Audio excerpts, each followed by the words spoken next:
Thank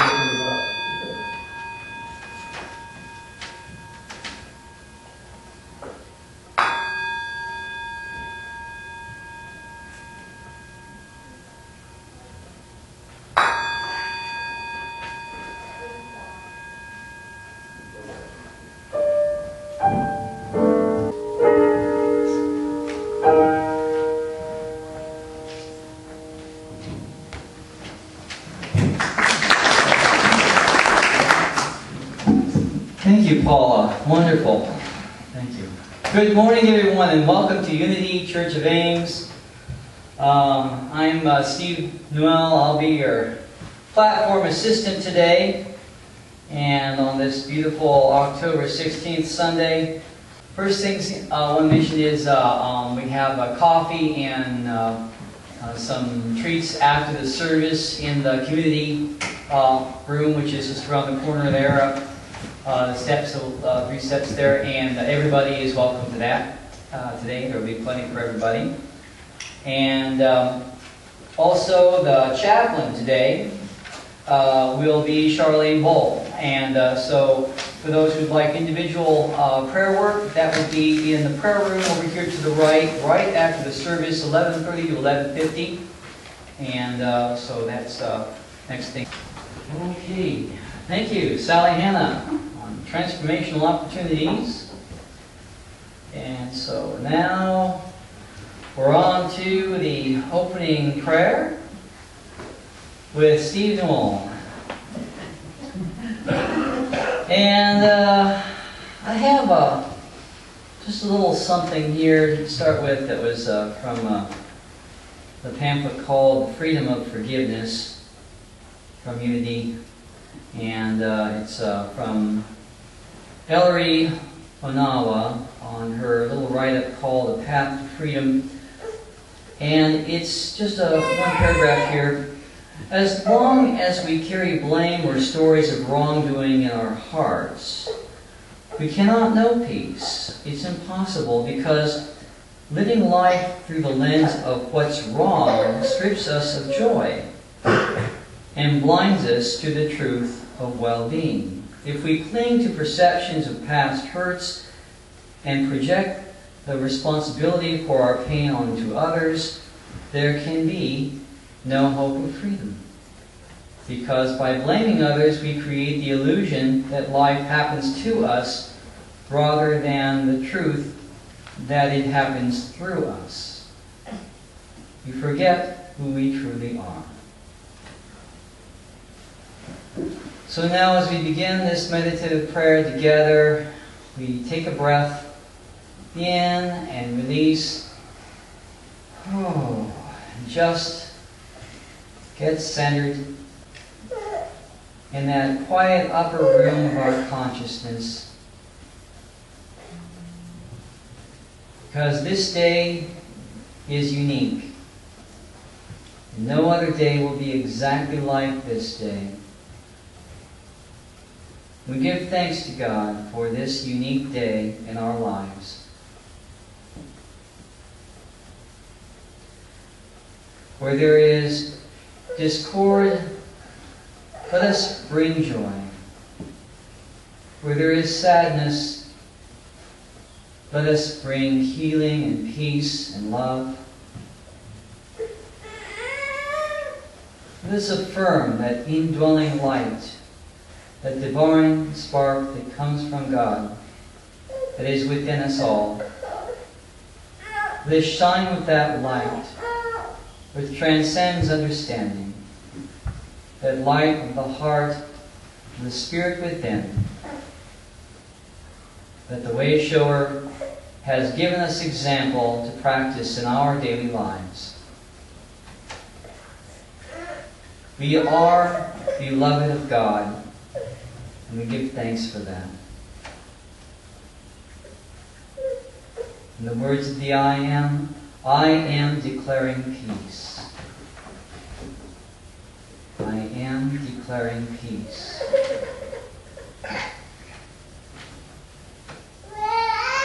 Deep within myself, I am declaring peace.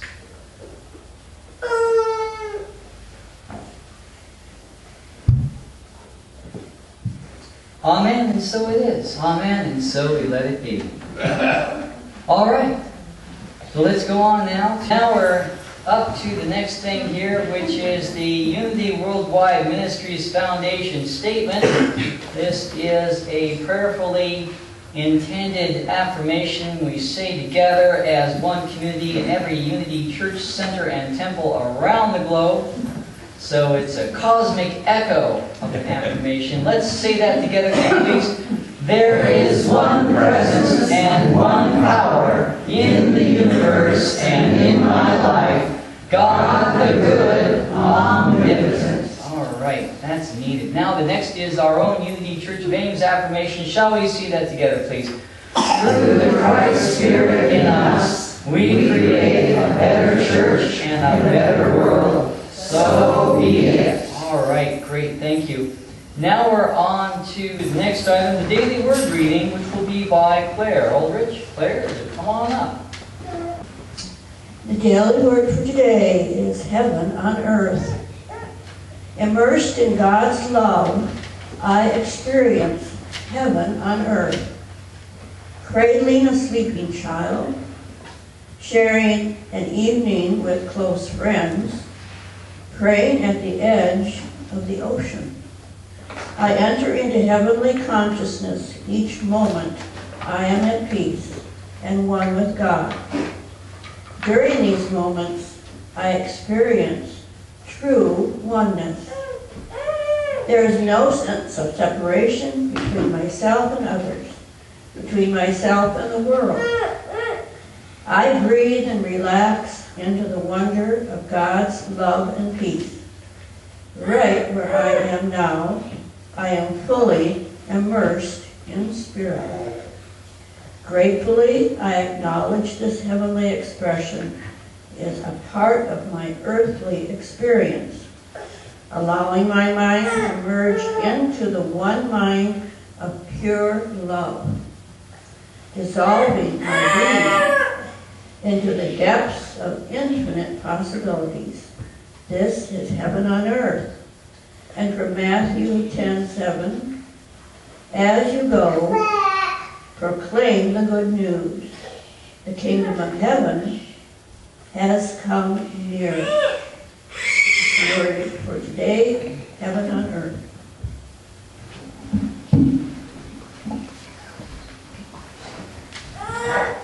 Okay, thank you, Claire.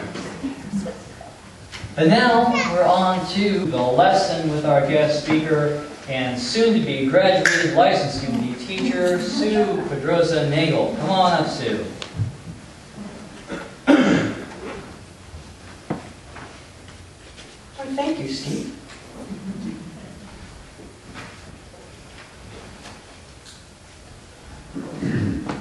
Have we figured out the math equation yet?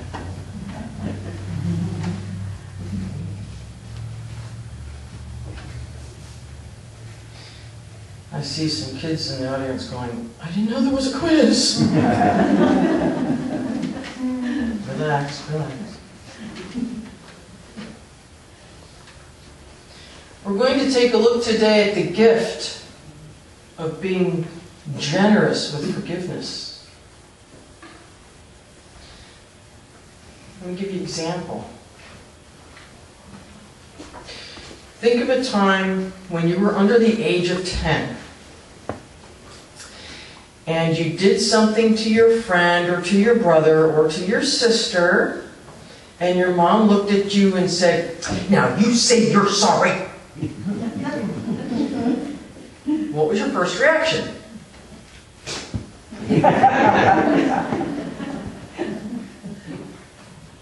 I got one up. I one-upped him. And there was a standoff.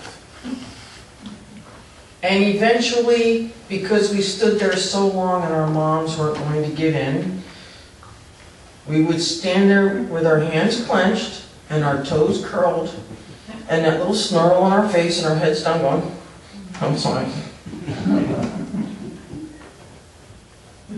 Was I the only one that did that? Okay, all right. I thought this was going to be a short lesson. That was our first experience in giving the gift of being generous with forgiveness. Because after we said, I'm sorry,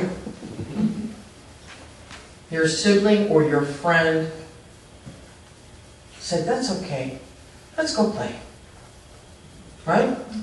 All was forgiven, and we were friends for at least another 2 hours until we had another argument, or another wrestling match, or we broke another toy. But at that point in our consciousness, that first time that we can remember that happening, that's when our soul consciousness got our first lesson on being generous with forgiveness. We say we're sorry. The other person says, apology accepted. That's okay, let's go play. That's okay, let's go out for coffee. The guys give each other some high fives. Yeah, bro. The girls say, look, let's go shopping, don't worry about it. I need a new pair of shoes anyway. So where do we take this? 70 times 7. It comes from Matthew 21 and 22. And there's a whole backstory to it that's a whole nother lesson that I won't go into. But he's talking about if somebody does something against you, how do you respond? And we're going to be talking about 70 times 7, and we're going to be talking about 77. Because in some texts, it's 70 times 7, and in some texts, it's 77. The common denominator here is the number 7. So bear with me here. Metaphysical scholars, bear with me. Forgiveness.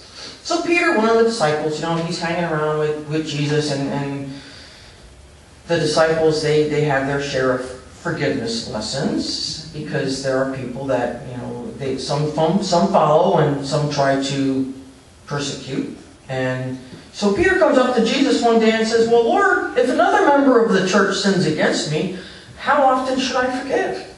As many as 7 times?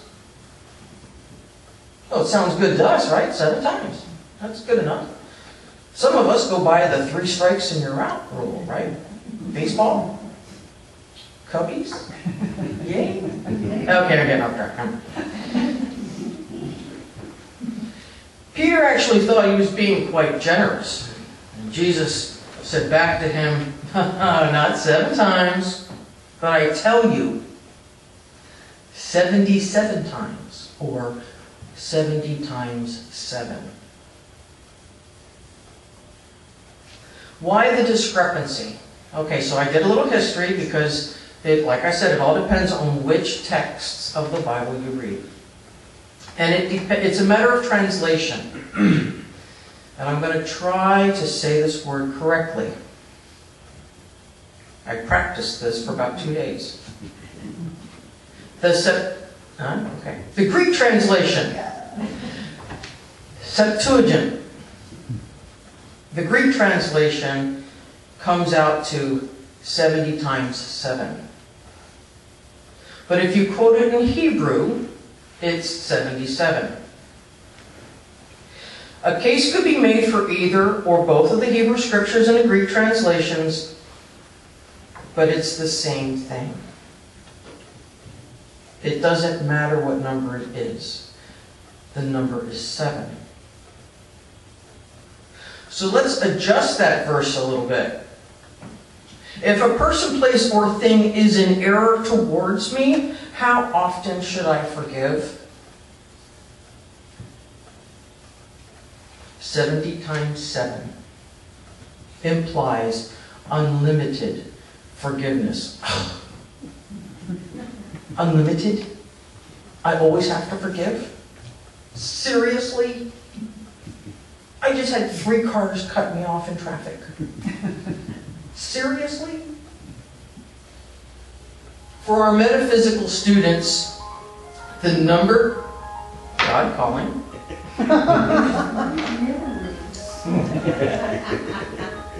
I'll wait. Oh my.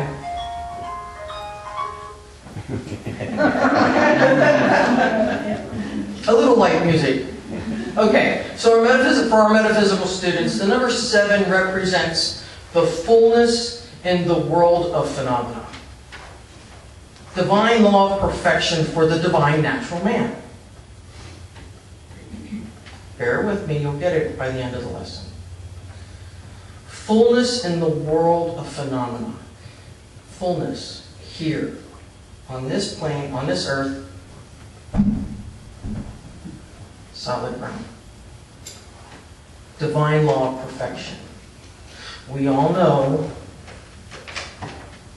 that we are perfect, but we need to practice and offer up being generous with our forgiveness an unlimited amount of times.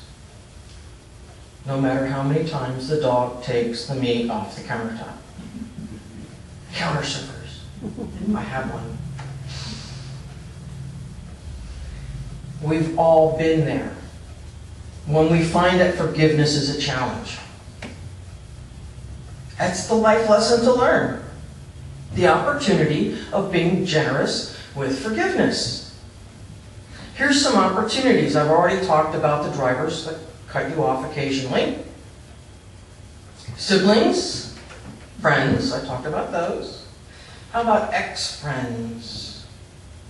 Friends on social media. Oh, that's a big one right now. What about spouses? Chair legs we stub our toes on. Doors we get our fingers caught in. Flat tires. Oh, and here's a good goodie. The stairs we trip up on.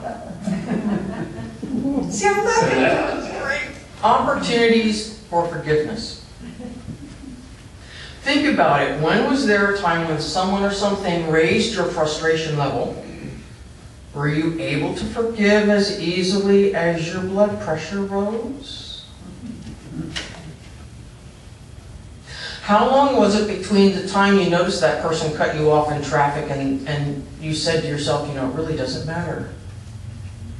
Maybe he's late for something important. Maybe that woman's in labor.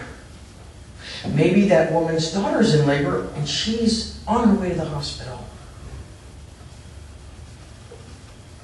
How fast were we able to switch that from, they almost hit me, to, maybe they just didn't see me.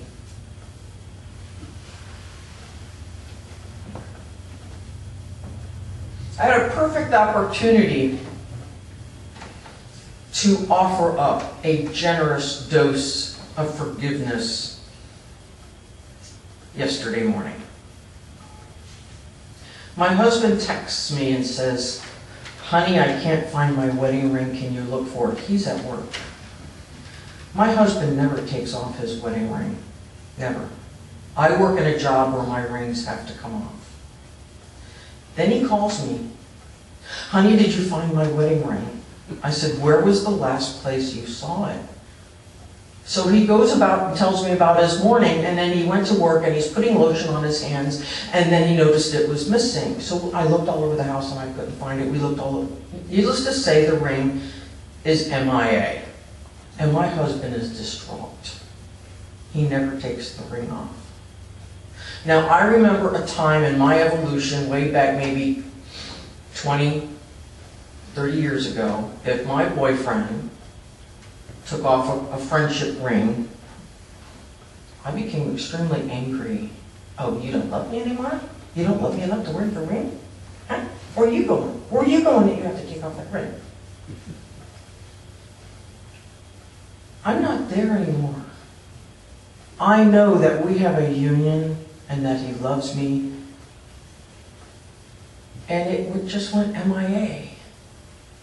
And as we were sitting around thinking about it about 2 o'clock this morning watching TV, he goes, I think it came off when I put lotion on my hands at work. I said, uh-oh, I guess we're going back to the jeweler to get you another ring. He goes, how can you be so forgiving? I said, well, it really wouldn't work well with me doing the Sunday talk on forgiveness and me glaring at you on how could you possibly lose a wedding band. It's not about the ring, it's about what's in here. The perfect opportunity arose, and I passed that quiz. I passed the test. There wasn't even a split second. I can honestly say there wasn't even a split second at the texts going, what did he do? How could he be so? Add the adjective. I just went, where would he have put it? Because he never takes it off. That's where my mindset was. Being generous with forgiveness. And this morning, it's just one of those things. We'll just go back to the jeweler and go, yeah, you did. Yeah, we do. Here's some money. We also talked about getting it tattooed on his finger. I told him, good, we'll go get matching tattoos. That way I don't have to keep taking my rings off and on. And he just kind of looked at me. I don't think that's working out. All right, getting back on track. So here's one of the hardest things, and now you'll see why I added things to this. The door you slam your finger in, the flat tires, the stairs we trip up. How easy is it for us to forgive ourselves when we do or say something out of character or end up in error thinking? Don't we do that sometimes? A recipe won't come out right. We put on our favorite shirt and it rips. We say something totally out of character to someone, and then we look to see who else could have said that because it could possibly have been us. Some of us chew on it for days. It just goes on and on. Why did you do that? Oh my goodness. Oh, now what are you going to do? And oh, the things that we can do. I know that for me, there's a whole dialogue that can go up in my head. And sometimes I need to go to the mirror and literally tell myself to stop beating myself up. I am a child of God, and therefore I give myself the gift of forgiveness. It's a life lesson, folks. Sometimes it works, and sometimes we need a remedial class.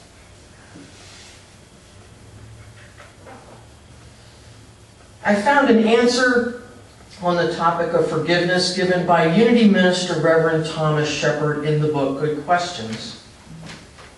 And it gave me an aha moment to what this spiritual act of forgiveness is all about. And for any of you who don't know what the book looks like. Hey, awesome book. Awesome. He states, forgiveness has nothing to do with the mental state of the other party.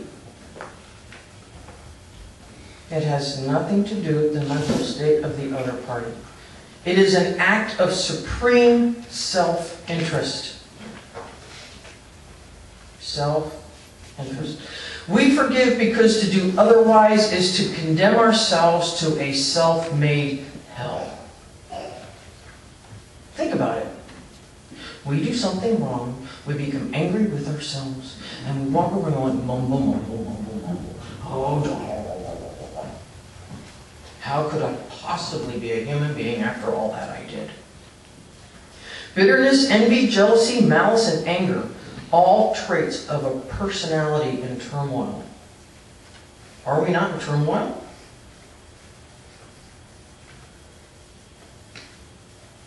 Personality and turmoil flow from the lack of forgiveness. To refuse is to choose misery. If the other party has truly wronged you and rejects the responsibility for the offense, forgiveness is your best defense against further suffering. Through forgiveness, you begin a new pattern of relationships with others that puts you in control of your own consciousness. Yeah, but Sue, I might forgive, but I'm not going to forget. Go back to the mirror and say, I forgive you. Forgiveness is an inside job. It doesn't mean going back for more. It means turning the other cheek. Sometimes it means turning the other cheek and walking away.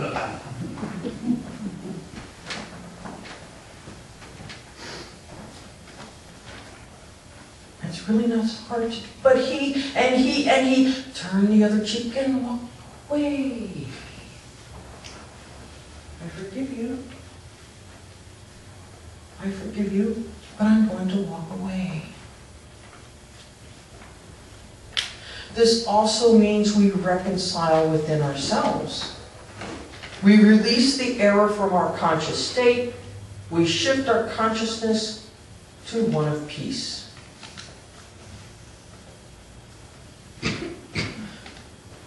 Generosity of forgiveness. It's the gift that really does keep on giving. I forgive you. I forgive me. We're all here learning something, and some of us just need to keep learning that lesson over and over again. It doesn't mean we have to play a part. There are people that need to continue hitting their heads up against that wall a numerous amount of times until they fall down and say, oh, I'm done now. And you can say, I forgive you. But it doesn't mean you have to continue watching them hit their head up against the wall. Just come back from time to time and see how they're doing. Oh, you're still doing it. Okay. I'm turning the other cheek and walking away. It's okay, you can do that. Because our spiritual development calls on us to forgive ourselves also. So how does that feel? When we have come to the fullness of that divine law of perfection and forgiveness, we are able to smile more. I see it on your faces already. Fast learners. Yes! We open our hearts more, and our thinking is clearer. We make better choices.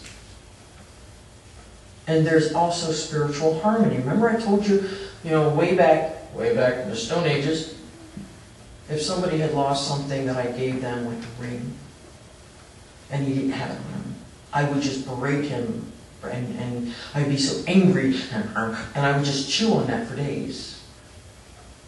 Oh, you didn't like that belt I gave you? Why don't you wear it? Oh, you don't know where it's at? What do you mean you don't know where it's at? Stepping into this present day, something as important as a wedding band going, oh, honey, I think we're going back to the jewelry store. Oh, wow. Maybe the tattoo parlor. I've never been there. I forgive you. And it's okay. My work for me is done. What he does with his work to forgive himself is up to him. And that's his lesson to learn. Isn't that fun? I don't have to give him my cheat sheet paper and say, this is how you forgive. You just, here, copy mine. He has his own opportunity. But he's already been forgiven. What could happen out of the gift of being generous with forgiveness? I've seen friendships being mended, families coming back together, family members choosing not to come together, but agreeing to disagree and exchanging phone numbers in case there's a family upheaval or something traumatic happens in the family. No, we just don't get along, but let's agree to disagree. And if something happens to another family member, give us a call. But there's that agreement. Sometimes it may take 77 times to practice this, or 70 times 7, which is like 140 something. And we do have teachers and students in the audience. Unlimited amount of times. As much as it takes. Just forgive. And if you need to, turn the other cheek. Be generous with this gift of forgiveness and to yourself. Look in the mirror. Go to that bathroom mirror, unfog it from the shower, and go, I forgive you today. Because the other side of your head is going to look at you going, what did I do? It's coming. It's coming. I know it's coming.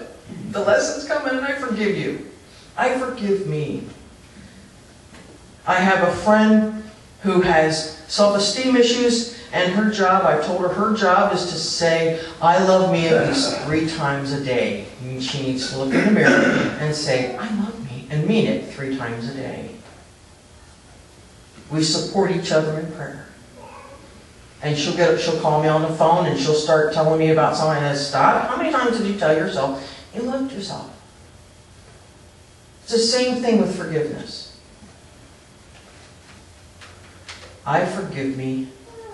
What did I do? It's coming. It's coming. Because it's a learning experience.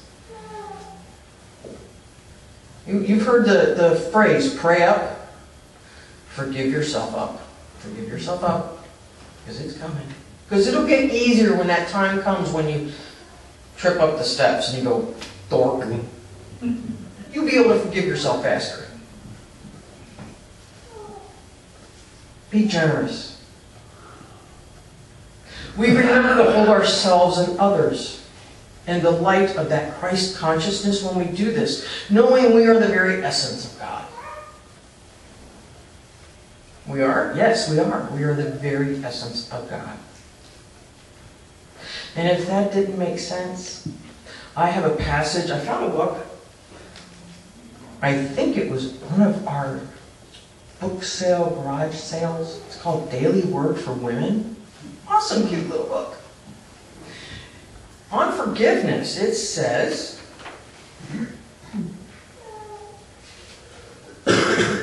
an oyster can turn its irritant, a tiny grain of sand, into a beautiful pearl. I take a lesson from the oyster and turn the little everyday irritant in my life into something of value. So that means that I turn that situation, that learning experience, that irritant, into a blessing. And I forgive. And I do this by forgiving myself and others. As I forgive, I apply layers of love, understanding, and acceptance over hurt feelings. Through forgiveness, all would negatively impact my health or the health of my relationship, and it's all healed. Awesome. And if an act of forgiveness seems to call for greater strength than I have, I call on the strength of God within me. I give whatever forgiveness I can give, even if it is only a little at a time. You only have to start a little bit. I know that out of a negative experience, I can build a pearl. Giving the gift of being generous with forgiveness. This time, namaste. So let's sing in a meditation. And we'll take that thought.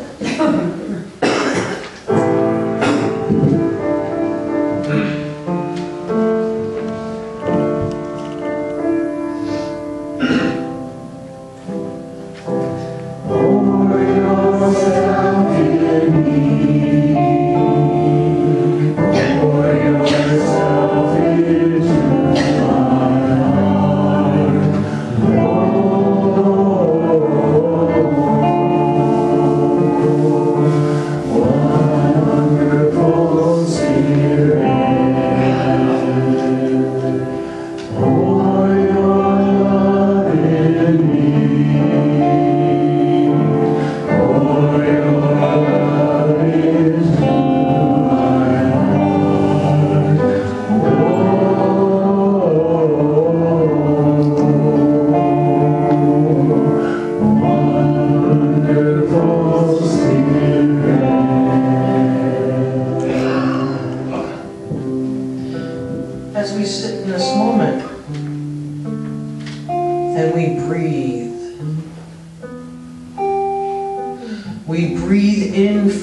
forgiveness, we become centered and relaxed. We open that heart space.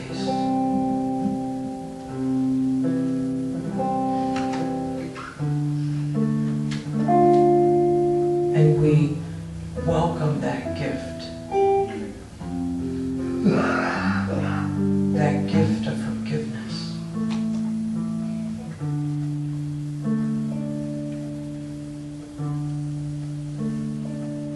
And as we sit in this moment, allow yourselves to resonate these words.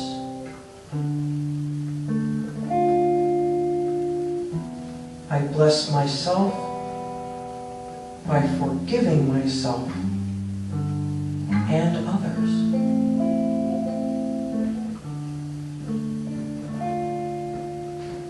I bless myself by forgiving myself and others.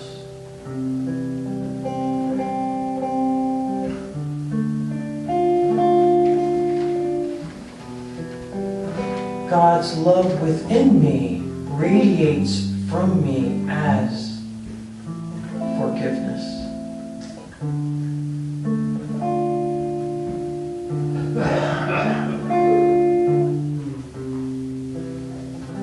In order to have absolute peace and harmony within me, I am forgiving.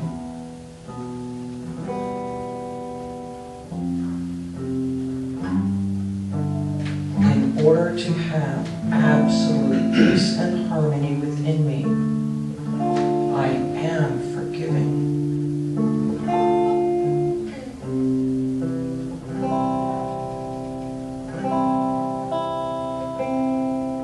So let's take these thoughts into the silence. We ease into that space of unlimited forgiveness.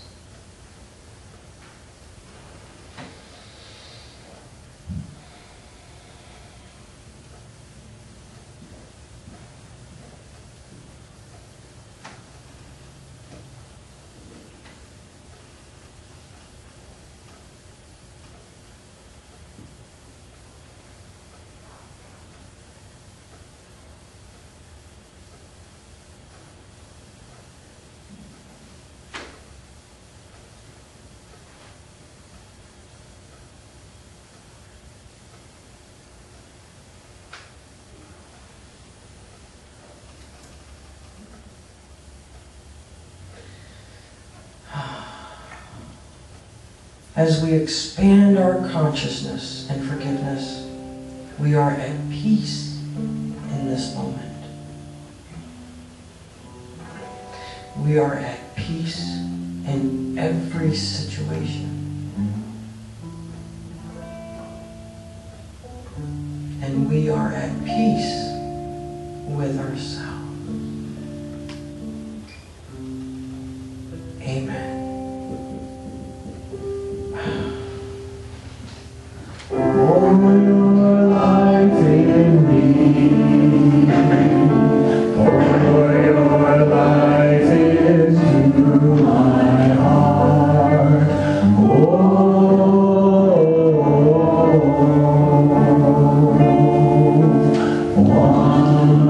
Wonderful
the nature of Jesus Christ, our way shower.